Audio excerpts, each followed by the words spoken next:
Mac here with you on Birds 365. Always rocking the red Phillies hat today. We want to talk to him about the Eagles, but we know he's a big Phillies guy as well. Something going on with the Phillies? We'll get a little Red October action. By the way, real quick, I want to let you know how much you guys mean to me. All right, so I'm getting an addition put onto my house. So this morning around 7, I woke up and said, let me gather my stuff. I'll leave. I'll go to the mother-in-law's house. Wow. And I set up here just for you, so there's no noise, no nothing. Wow. And this office right here is where Brodes Media started like 6 years ago. Really? Freaking me out being back here. All right. No, I mean, you got pictures like this hanging out in the look at that. Look at that hat. That's prom. Look at that thing. This is prom. How about that? How about that? Is that a You fedora? you went to the prom with the poor, uneducated girl who actually said yes when you asked her to marry? Yes, I did. Yes, I did. God bless you, and God bless her more so. God bless her for putting up with that hat, honey. Yeah. I'm dying at these pictures over here. Unbelievable. But anyway, yes, you guys are that important to me. That's very funny. All right. What's important to us is the Philadelphia Eagles on offense. And right now, it's run adrift. Not good on a lot of fronts, the biggest of which is Lane Johnson not potentially being in there for the game on Sunday. Johnny was spreading a little optimism earlier, saying this is not the final decision, but trying to paint a rosy picture. I think it's ugly. And I know nothing, and I readily admit I know nothing. You go from high ankle sprain to he's going to gut it out 7 days later.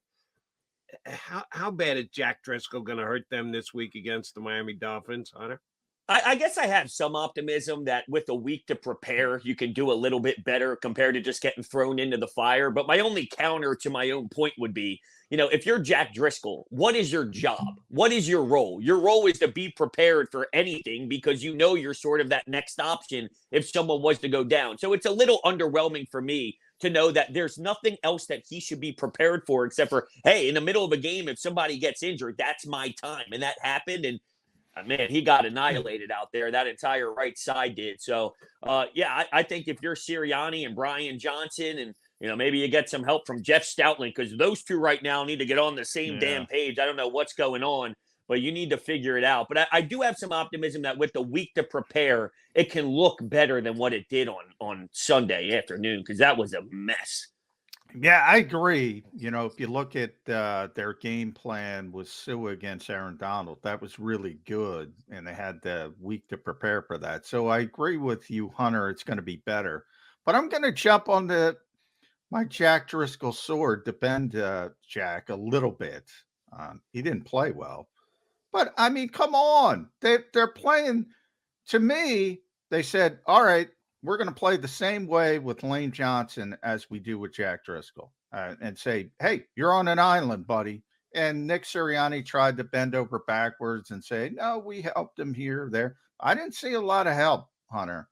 I got to blame partially the coaching staff saying, we don't have Lane Johnson. We got to shift a little bit more quickly.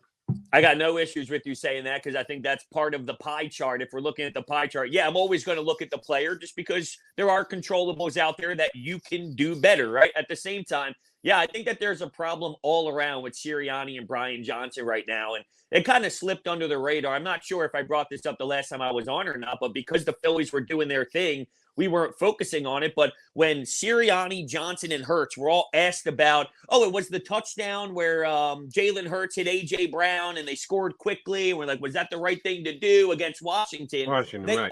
All three of them had different answers. Like none of them were on the same page with that. Yeah, that's true. So and if the Phillies weren't in Red October, we probably would have started picking that apart differently. But I think that there's definitely a problem with game plan, strategy. I mean, I would assume Brian Johnson's still calling plays, but I know that there's some speculation out there that maybe I don't know. I have no idea. And it looks that way. To your point, it looks that way that there's a reason why we have no idea. They're off right now. Those two, Johnson and Sirianni, are off, and they did not do a good job helping out Driscoll. All right. John used this word several times yesterday, and I agree with him. I love the use of the word. And see if it's in play again this week. Hubris.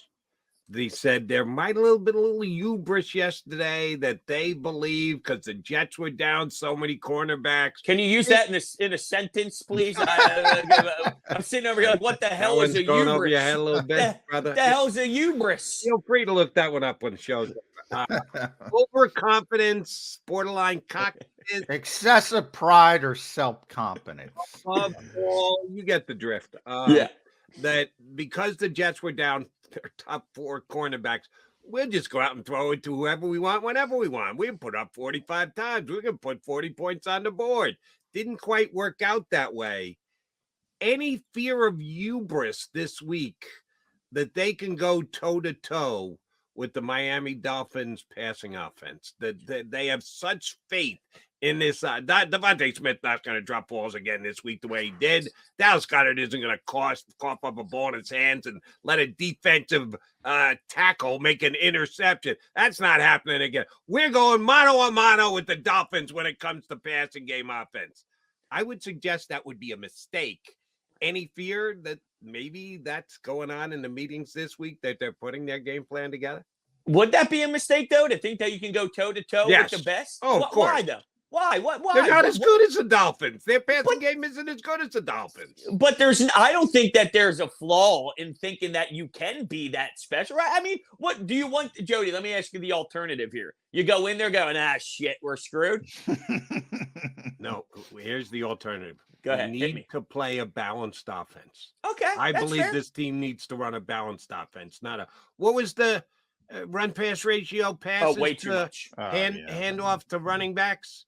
Not even close. They need to be a balanced offense to be their best offense. Yeah, that's fair. Absolutely. I'm just obviously having some jokes here. No, you're right, though. With the run game, I think they need to get that incorporated again and start leaning on their offensive line, let them do the work instead of having Jalen Hurts drop back as much as he has, for sure.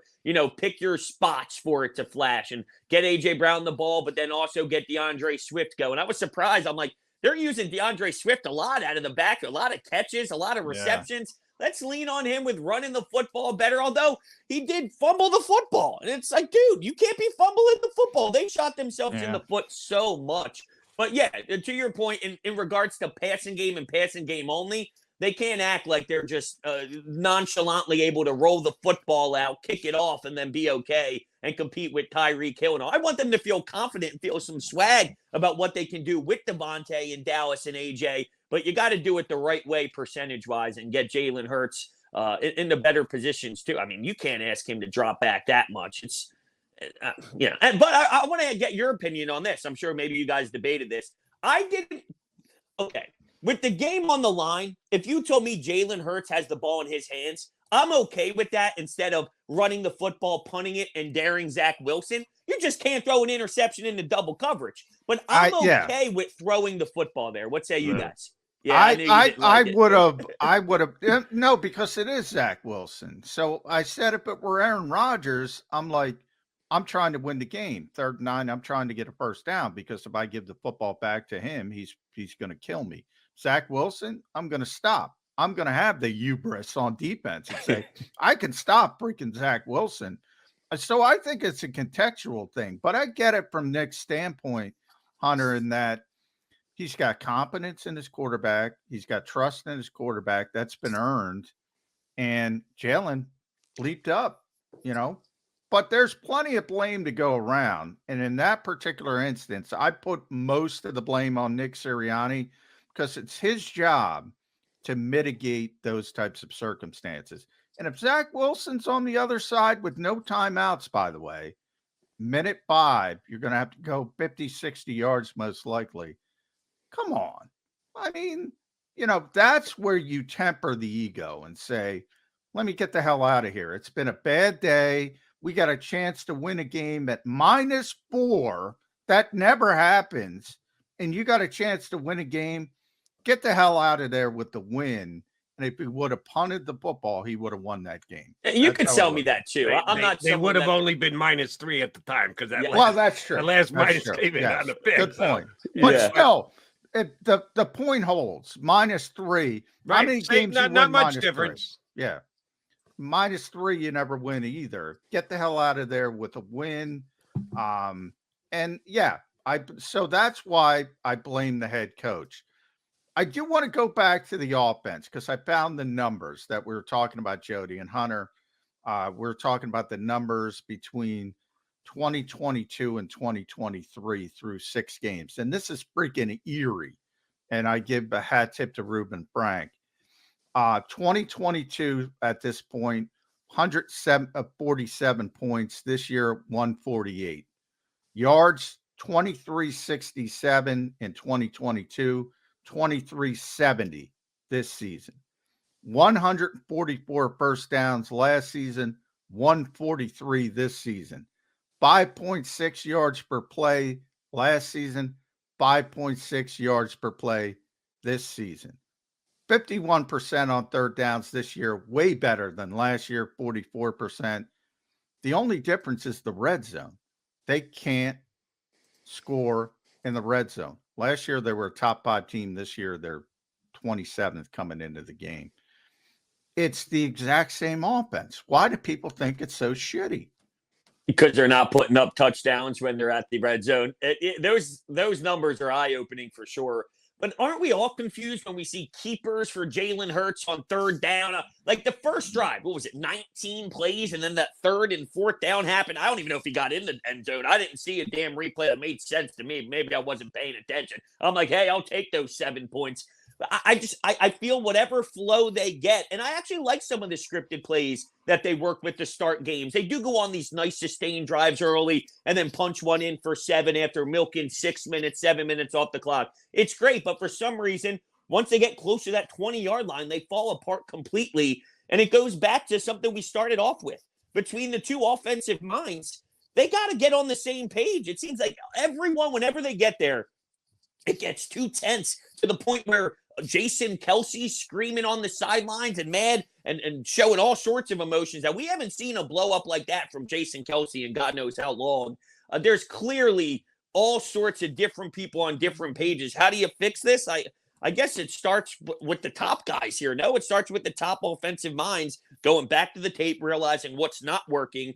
I don't know. Can you look back in the last year's tape? We're 6 weeks into the season. You think you probably would have done that by now. I'm just looking for answers on what I would do if I'm realizing it's struggling this much. Do we go back and see what worked last year? What are we doing now that isn't working? These keeper stuff is a bunch of crap, I think. I don't have the answers for it. I wish I did have the answers, but it's pissing me off. The difference in why people feel this way, though, is because, you know, they're getting Jake Elliott field goals instead of 7. Or if they do get 7, it's by the skin of their teeth. Hunter, surely we're all concerned about if Lane Johnson's out of the lineup, what is Jack Driscoll going to do? And I won't put this on the same level, but don't kid yourself. We should be very concerned. If Reed Blankenship doesn't play, there's a big drop-off. We know the drop-off from Jason Kelce to Jack Driscoll is pretty damn wide. It's very wide. I don't know as wide, but whoever you're going to throw at safety, assuming it's Sidney Brown coming back from an injury, and oh, by the way, he hasn't played all that much when he has played, how scared should we be that Reed Blankenship could miss this game against a team with the best passing offense in the National Football League? There's probably going to be a lot of frustration of soft coverage. That's for sure. I'm preparing that. I mean, we already know that that's the style of defense anyway in this league, but I'd imagine it's even worse where they're backing off big time and asking Edmonds to keep every play in front of you. Ask Sidney Brown, keep every play in front of you. Don't let Tyreek Hill get by you. And that's basically how they're going to have to do this and hope that you don't die from a billion paper cuts. I mean, you know, that's kind of how I see it just from a very broad sense. Look, last year, the luxury was you weren't that hurt and you made it all the way through and you had all these starters. They say over like 3 or 4 years, it probably is going to pan out into a mean, you know, with the rest of the teams. And I think right now we're experiencing that.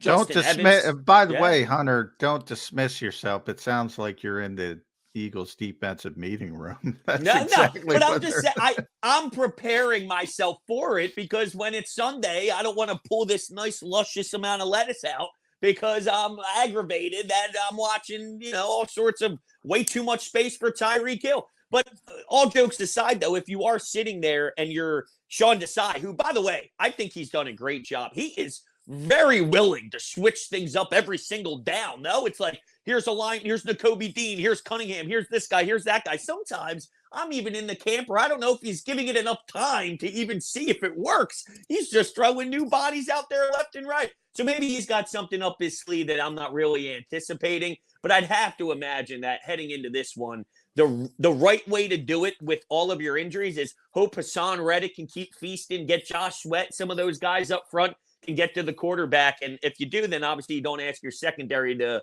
have to hold too long back there. Yeah, I mean, to me, this defense is all about the front, man. Either they get home and you're going to look really good, or they don't get home and you're going to look really bad in the secondary. And, you know, that's fine. Back when Jim Schwartz was here, it was the same way. I love it. Every show, by the way, you get a Jim Schwartz comment. Yeah, he did great. That's last like week. too. And by the way, look at Cleveland's defense for anybody who hasn't noticed. That's right. Yeah, Jim's doing a good job there. Myles Garrett might be Defensive Player of the Year through 6 games, but yeah, I mean, this team's about the front, and all we talk about, it seems, is the back seven. That back seven's not good. Let's be honest. It's not good. Bradbury's good. Slay's good when he's healthy. And then everybody else is, I still have confidence in Nakobe Dean developing into a very good player. Nick Morrow has been tremendous in his role, but his role is, hey, feast off what the big guys are doing and just make plays behind them. Zach Cunningham's been fine. Reed Blankenship, when he's healthy, he's fine. But if these guys are on an island with no pass rush, it ain't good. Is there anything wrong with that, though? Well, it's funny when you say that. The first thing I thought of is, this team and every other team, I'm sure, right? Yeah. Because especially in today's era of offense, with how difficult it is to be a one-on-one or just to stay in front of some of these wide receivers that have such a unique skill set without picking up any sort of flag, it's very difficult. So I think if you run through a lot of these teams and a lot of these really good teams, you could probably copy and paste that statement and apply it across the board. So what do you do with that information? If you're a fan, do you recognize that? Or is it one of those things where it's like, well, I don't care. I only care about the Eagles. So if the Eagles aren't playing well, screw every other team. It's irrelevant. Some people watch it that way. I don't. But yeah, I think you're right. It comes down to, can you get home? Can Hassan Reddick, BG, Fletch, can Jalen Carter come back from that ankle and pop off?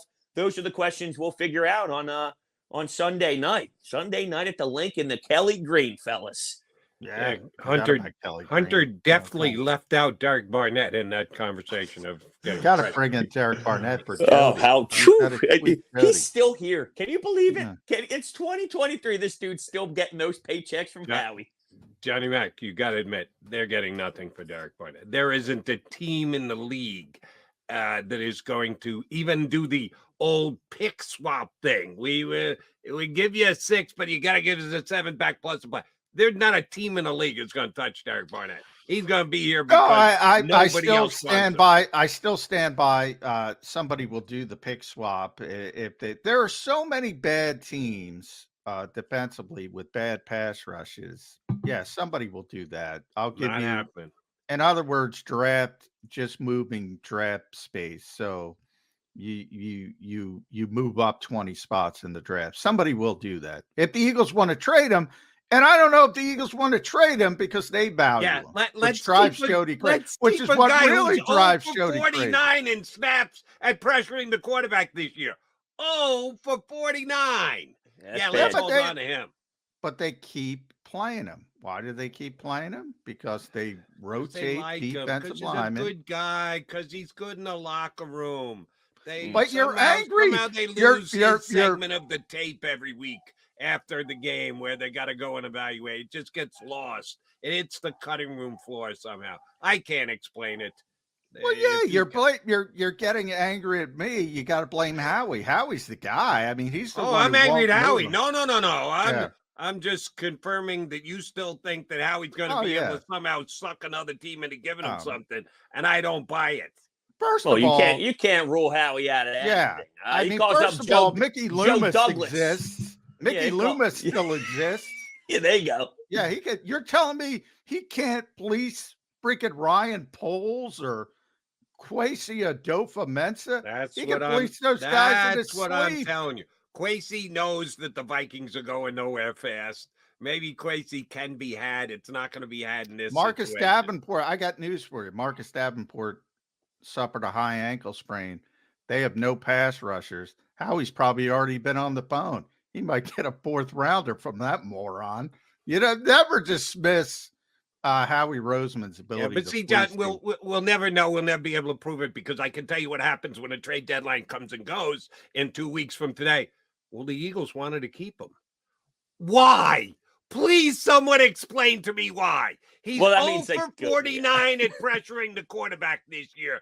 And you're going to make an argument to me, Howie Roseman, that you need Derek Barnett here? Please do so. Please explain that to me. Well, I'm playing Howie's kept him here. As Hunter pointed out, he's still here. He's still here. He's still here. The So Eagles does that make it right because we can't ever think Howie makes a mistake? Is that well? No. Howie makes mistakes. All Jalen Reagor, most notably recently.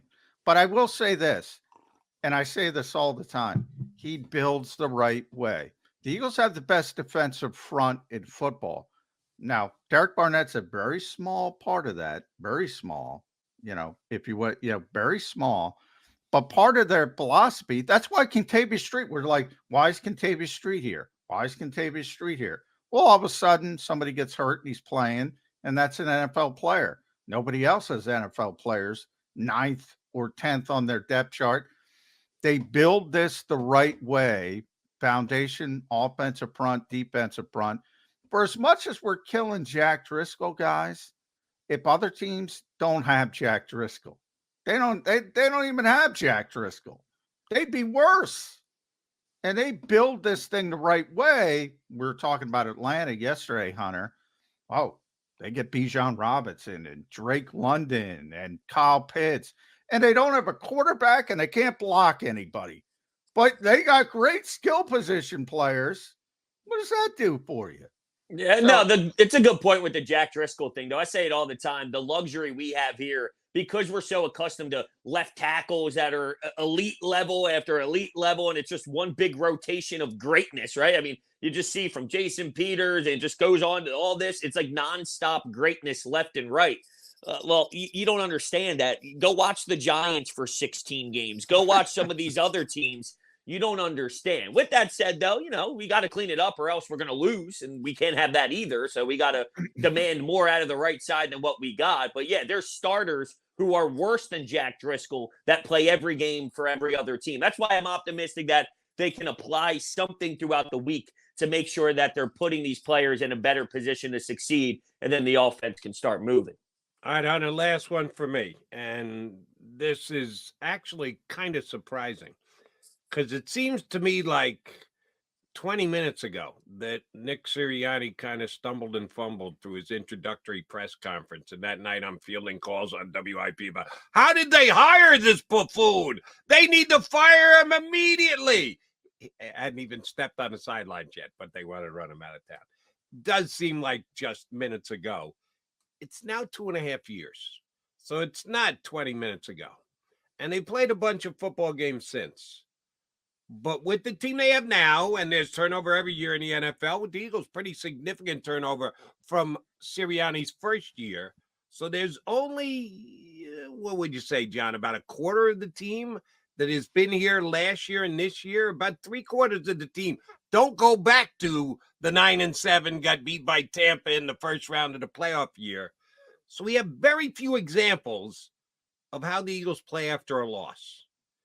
You had the Washington loss last year. You had the Dallas loss, came back the next week, but that was with Gardner Minshew at quarterback. This is the first one after a loss this year.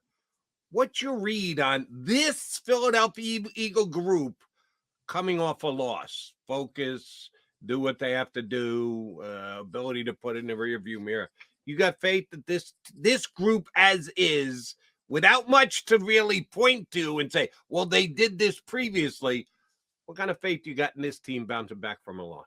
A lot. And I don't want to disrespect Nick Sirianni here because he does have a hand in it, but it just really stems from Kelsey and Brandon Graham and Fletcher Cox and Lane Johnson. We'll see what his update is and all, but there's just something different about the core veteran leadership that this group has. And I'll even throw Jalen Hurts in there, even though, he's not those guys in regards to being in the room as long as they have, but just the way he carries himself, we know that he's wired like a different type of dude. So I just think in the room, they understand. Like I heard BG talk today on the morning show on WIP. He's talking about when they went back to the film, they just saw these tiny details that made massive differences. They clean up those tiny details and they're ready to rock. I mean, they're aware of what the end goal is. They're aware of the process to get back there.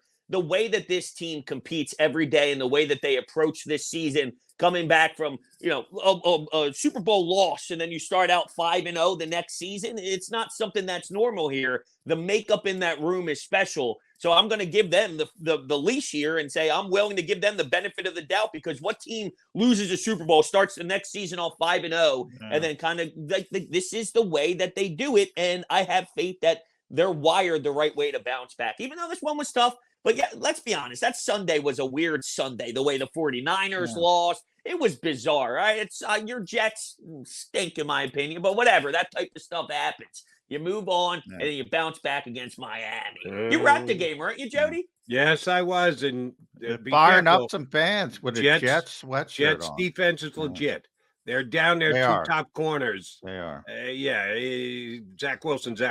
So, and that's a big part of it. A lot of talent on defense. Don't tell me the Jets stink when they're rolling that defense. For the New York Football Jets, although Robert Saleh's got to learn to tone it down a little. Dude, he's for some reason I came to conclusion was it yesterday? I don't know.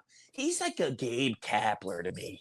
I can't. I don't know if it's the shiny head. I don't know, but he bothers me. I can't stand looking at his face. I can't stand it. He made a tactical error by saying they've embarrassed everybody. They've embarrassed everybody. Everybody. Dak embarrassed you, big guy. You got to pick and choose your words carefully on that one. That's your head coach. Major faux pas by Coach Sal. I would agree with you on there. All right. So when is the little addition to the Brody family due? Mid-December.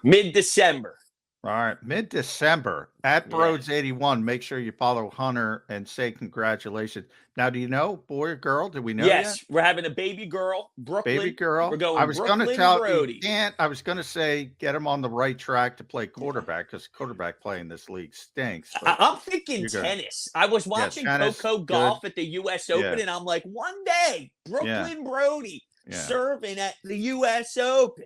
There we go. That's a way to go. Finally, by the way, so December, you're going to have finally, for the first time in your life, you're going to have a little less energy, I'm going to guess. We don't know yet. We don't know yet. Oh, I can pretty much guarantee it. You tell me Brooklyn Brody's coming back from the hospital sleeping through the night. Not happening, big guy. Yeah, I'll get lucky. You used to having your life rearranged. It's just a foregone conclusion, buddy. That's all right. Many years removed from it now, but believe me when I tell you, I remember watching Jerry Springer at 2:30 in the morning, rocking a little one, trying to get her back to bed. Yeah, that does change your life a little bit. I went to Jerry Springer live once. Nice. I saw people with beads on too, getting the beads going. Ooh, hey, I don't know. Former mayor of Cincinnati, Jerry Springer, I believe. Unreal. That's knowledge you don't get anywhere but Birds 365. Hey, you got to watch something at 3:30 in the morning when the kid's up, so might as well be Jerry Springer. Bro, it's always a pleasure, brother. Thanks for doing it. We've got it circled on the calendar. Mid-December, you're out. We're not going to be able to get you on, so we'll get you on plenty between now and then. No, he's going to be up. Maybe we can get him. Yeah, you can get. Listen, I'm always here for you. You know that.